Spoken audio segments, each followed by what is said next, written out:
कहानी के शुरू में हमें बताया जाता है कि एक कंपनी है जो लोगों को फंसाकर जानलेवा कमरे में डाल देती है, जिस कमरे का नाम होता है एस्केप रूम। उस कमरे में कुछ पहेलियां होती हैं जिन्हें ना सुलझाने पर उनकी मौत हो जाती है। ये गेम अमीर लोगों के लिए बनाई जाती है क्योंकि वो इसे देखकर काफी इंजॉय करते हैं और शर्तें लगाते हैं। पहले जब एस्केप रूम बनाया गया था तो उसमें से एक लड़की जिसका नाम जोई है वो और उसका दोस्त ही जिंदा बच पाए थे, जिसके बाद जोई ने कसम खाई थी कि वो इस कंपनी का राज सबके सामने खोलकर इन जानलेवा गेम्स को बंद करवाएगी। इसके बाद हम एक आदमी को देखते हैं जो उस कंपनी के लिए काम करता है और यही कंपनी को पूरा एस्केप रूम बनाकर देता है। इसकी वाइफ और एक बेटी भी थी, बेटी का नाम क्लेयर था। अब उसकी वाइफ को उसका एस्केप रूम बनाने वाला काम पसंद नहीं था, इसीलिए वो अपने हस्बैंड को कहती है कि इसका बुरा असर हमारी बेटी पर भी पड़ेगा, इसीलिए मैं तुमसे डिवोर्स चाहती हूँ और अपनी बेटी को लेकर जा रही हूँ। उसका हस्बैंड कहता है कि ठंडे दिमाग से काम लो और फिलहाल मैं मसरूफ हूँ, कुछ देर बाद हम इस पर बात करते हैं। फिर उसकी वाइफ नहाने के बाद एक कमरे में आकर बैठ जाती है, लेकिन तभी इस कमरे को लोहे के 3 रॉड बंद कर देते हैं। ये देख वो फौरन समझ जाती है कि मेरे हस्बैंड ने मुझे एस्केप रूम में फंसा दिया है। अब रूम का टेम्परेचर तेजी से बढ़ने लगता है, जिस वजह से गर्मी की शिद्दत भी वहाँ पर बढ़ती जा रही थी। वो दरवाजा खोलने का कहती है लेकिन आगे से कोई जवाब नहीं आता। अब भाप की वजह से शीशे पर एक पहेली दिखती है जिसका जवाब पत्थर था। तब वो वहाँ पड़े हुए पत्थरों को देखती है जिसमें से उसे एक मगनातीस मिलता है, जिसे देख वो फौरन समझ जाती है कि इस मगनातीस के जरिए उसे वो तीनों लोहे के रॉड दरवाजे पर से हटाने हैं। तो वो एक एक करके रॉड हटाने लगती है, लेकिन कमरे का टेम्परेचर 240 डिग्री से भी बढ़ता जा रहा था, जिसकी वजह से उसकी जल्दी पिघलने लगती है और आखिरी रॉड हटाने से पहले ही इतनी गर्मी की वजह से उसकी मौत हो जाती है। अब कुछ सालों बाद हम देखते हैं कि उन दोनों की बेटी इन्हीं क्लेयर अब बड़ी हो चुकी है। उसके डैड ने उसे एक कमरे में बंद करके रखा हुआ है क्योंकि वो भी अपने डैड की तरह एस्केप रूम बनाने में काफी माहिर है, इसीलिए अब उसके डैड उसी से ही एस्केप रूम बनवाते हैं। अब यहाँ क्लेयर के डैड को इस बात का भी काफी गुस्सा था कि जोई उनकी गेम से जिंदा बच गई थी, इसीलिए अपनी बेटी को मुश्किल से मुश्किल एस्केप रूम बनाने का कहते हैं ताकि इस बार जोई बच ना पाए। दरअसल इस बार भी उन्होंने जोई के लिए जहाज में एस्केप रूम बनवाया है क्योंकि वो जानते थे कि वो जहाज के जरिए ही न्यूयॉर्क आने वाली है।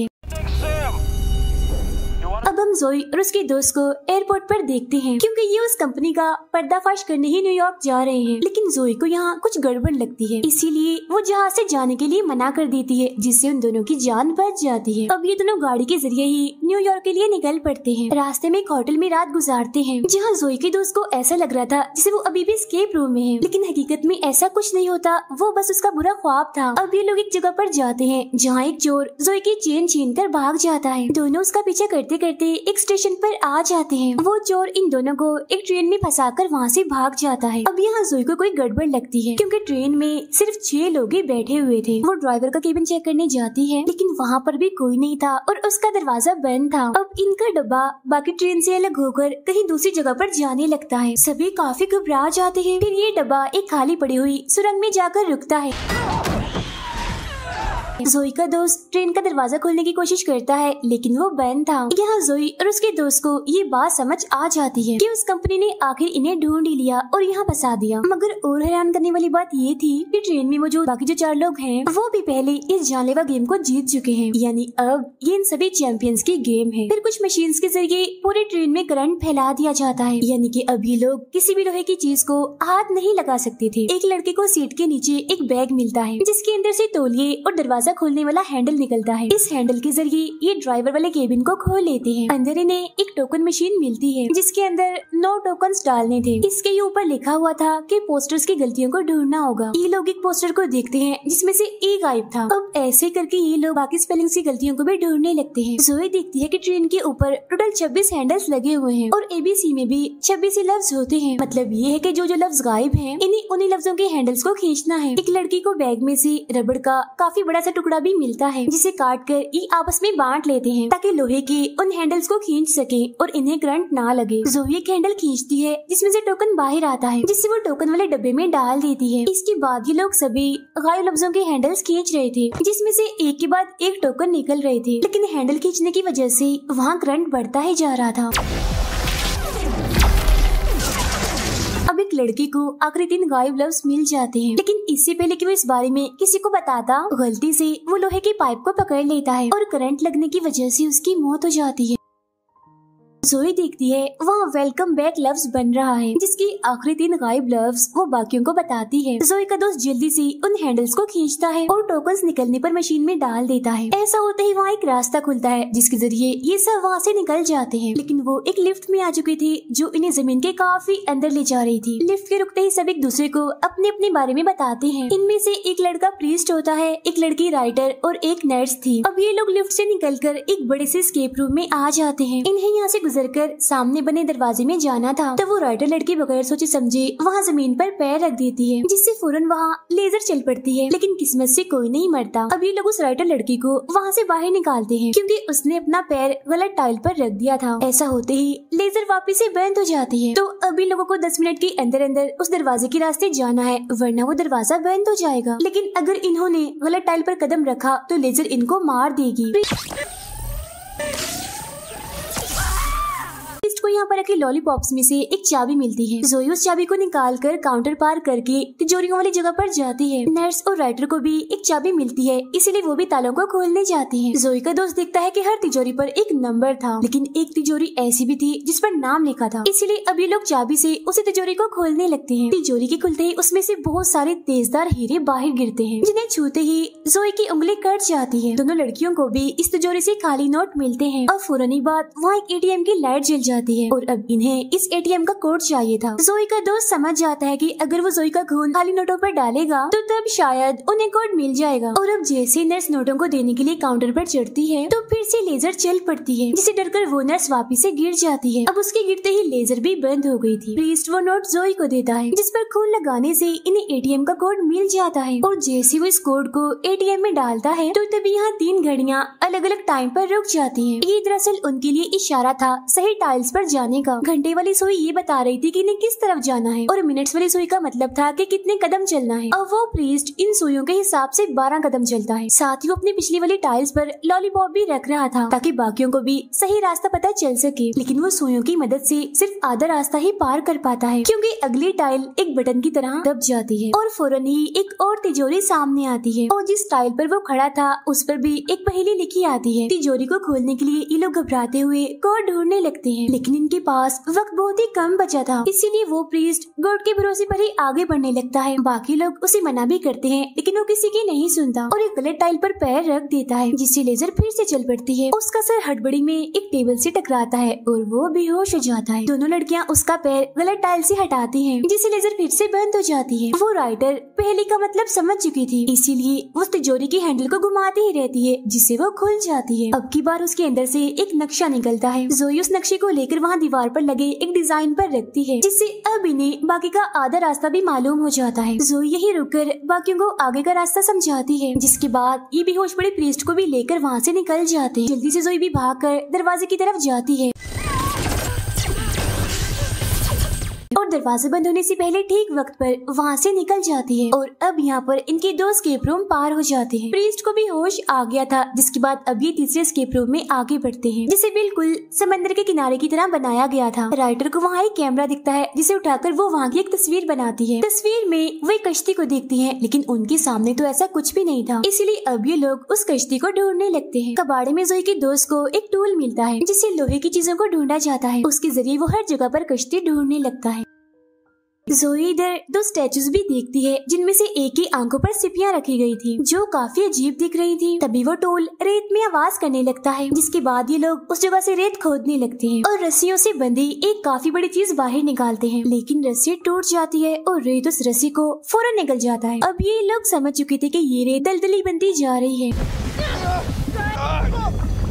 जिसमें सबसे पहले वो नर्स फंसती है और देखते ही देखते रेत उससे भी निकल जाता है। फौरन वो प्रीस्ट अपनी कमर पर रस्सी बांधकर रेत में कूद जाता है। वो नर्स को तो बचा लेता है, लेकिन रस्सी एक बार फिर से टूट जाती है, जिस वजह से रेत में दबने से उसकी मौत हो जाती है। वो रेत और दलदली बनती जा रही थी, इसलिए ये लोग भागकर एक केबिन में आ जाते हैं। अंदर जाने के बाद इन्हें पता चलता है कि यहाँ से निकलने का रास्ता वहाँ रखी फ्रिज के अंदर है, लेकिन फ्रिज को खोलने के लिए इन्हें कोड ढूंढना होगा। यहाँ एक बटन भी था, जिसे जैसे जोई दबाती है बाहर बनी बिल्डिंग में लाइट जल पड़ती है। वो समझ जाती है कि अगला इशारा उस बिल्डिंग के ऊपर ही मिलेगा, इसीलिए वो फौरन उसके ऊपर चढ़ जाती है सीढ़ियों के जरिए। यहाँ दूरबीन के जरिए जोई को एक मैसेज दिखता है जो था आई कांट सी यू। सी की स्पेलिंग गलत थी, वो SEE के बजाय SEA थे। वो चिल्लाकर सभी को ये इशारा बताती है, लेकिन नीचे उतरते हुए उसकी नजर वहाँ एक गोल दरवाजे पर जाती है। जोई के दोस्त को वो इशारा समझ आ गया था, इसीलिए वो भागकर उस स्टैचू के पास जाता है जिसकी आंखों की जगह सिपियां लगी हुई थी। वो बड़ी मुश्किल से उसकी आंखों से सिपियां उतारता है जो दरअसल फ्रिज का कोड था। वो जल्दी से अंदर आकर उस कोड से फ्रिज को खोल लेता है जिसके जरिए अब ये लोग यहाँ से निकल सकते थे। उधर जोई भी वो गोल दरवाजा हटाती है जिसके अंदर एक खुफिया रास्ता था, जिसे देखकर वो फौरन समझ जाती है कि अगर वो इसके अंदर जाएंगे तो सीधा गेम से निकल जाएंगे।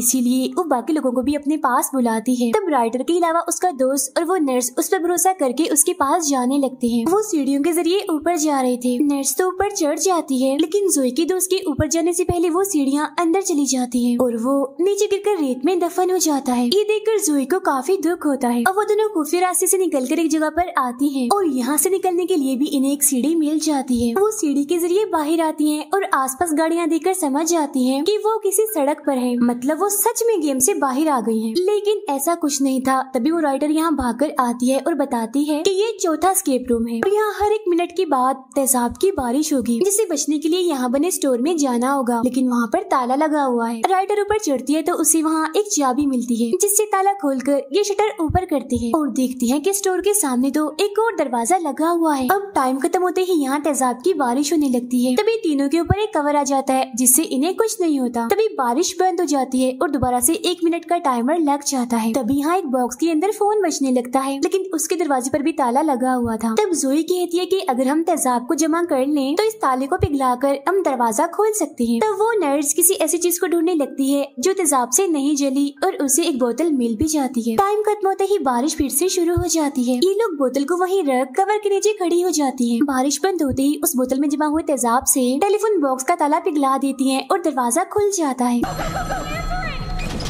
जोई अंदर जाकर फोन उठाती है, लेकिन आगे से कोई जवाब नहीं आता। एक पोस्टर के जरिए उसे गाड़ी के बारे में पता चलता है, तो वो समझ जाती है कि यहाँ पर खड़ी हुई गाड़ी उनका अगला इशारा है। वो गाड़ी के पास जाकर छानबीन करने लगती है, देखती है कि गाड़ी का दरवाजा बंद है, लेकिन तभी टाइम खत्म होने के बाद बारिश शुरू हो जाती है। उन लड़कियों के पास एक छतरी थी जिसे वो जोई को देती है, जिसकी मदद से जोई तेजाब में जलने से बच जाती है। जोई को एक पोस्टर में 3 अंगूठियाँ दिखती है और वो नर्स को कहती है कि टेलीफोन की घंटी 3 बार बजने देना और फिर फोन उठाना। तब वो नर्स ऐसा ही करती है जिसे उस गाड़ी का दरवाजा खुल जाता है। जोई फौरन जाकर गाड़ी के अंदर बैठ जाती है। बारिश में धोने के बाद वो दोनों लड़कियां भी गाड़ी के अंदर जाने की कोशिश करती हैं, लेकिन दरवाजा तो लॉक हो चुका था और तो टेलीफोन बॉक्स का दरवाजा भी अपने आप ही बंद हो गया था। वो कवर भी अब अंदर जा चुका था। अब उन बेचारियों के पास बचने का कोई रास्ता नहीं होता और जब तेजाब की बारिश होती है दोनों ही उसमें जलकर मारी जाती है। ये भयानक नजारा देखकर जोई चिल्लाने लगती है क्योंकि वो उन्हें बचाने के लिए कुछ भी नहीं कर पाई।